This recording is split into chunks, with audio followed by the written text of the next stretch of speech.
حضرت یعلا بن مرہ رضی اللہ تعالیٰ عنہ سے روایت ہے کہ صحابہ کرام رضی اللہ عنہم کو کھانے کی دعوت دی گئی تھی۔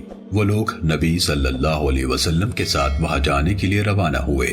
دیکھا تو گلی میں حسین رضی اللہ تعالیٰ عنہ کھیل رہے تھے۔ نبی صلی اللہ علیہ وسلم نے دوسروں سے آگے بڑھ کر حسین کو پکڑنے کے لیے ہاتھ پھیلا دیے۔ وہ ادھر ادھر بھاگنے لگے۔ نبی صلی اللہ علیہ وسلم انہیں ہنساتے رہے، آخر انہیں پکڑ لیا۔